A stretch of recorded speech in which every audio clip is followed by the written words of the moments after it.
kapiteni i shpëtimit, sepse i duhet atij për të cilin dhe nëpërmjet të cilit janë të gjitha, duke çuar shumë mbi në lavdi, ta bënte të përsosur me anë të vuajtjeve realizuesin, kapitenin e shpëtimit të tyre. Krahasimi metaforik, kapiteni i shpëtimit na zbulon Krishtin si themeluesin dhe burimin e shpëtimit.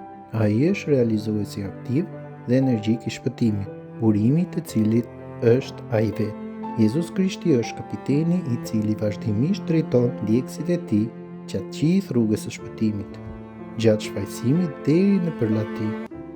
Krishti, si kapiteni ynë i shpëtimit, hap pas hapi drejton bijtë e tij të shpëtuar në procesin e shpëtimit.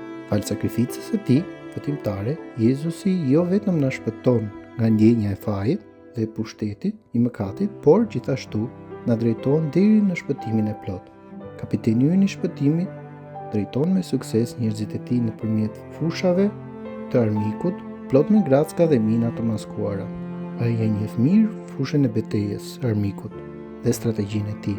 Si kapiteni i shpëtimit, na çon drejt fitores duke na inkurajuar, thirrur, shtyrë dhe fuqizuar.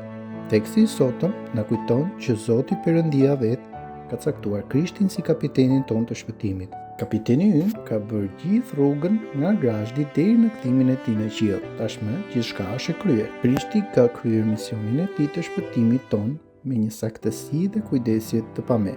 Të gjithë që pranojnë Krishtin bëhen ushtar në zotrinë e tij. Të gjithë që pranojnë Krishtin bëhen ushtar në ushtrinë e Zotit. Kjo ushtri udhëhiqet nga kapiteni ynë i aftë i shpëtimit, i cili ka kaluar sprova serioze në fushën e betejës dhe është kthyer si fitimtar. Fal Jezusit dhe në fund bëhemi më shumë se fitimtar. Ndërsa jemi duke ndjekur kapitenin e shpëtimit, le të inkurajohemi me këto fjalë, duke punuar në drejtimin e kapitenit të shpëtimit dhe duke zbatuar besnikërisht urdhërimet e tij.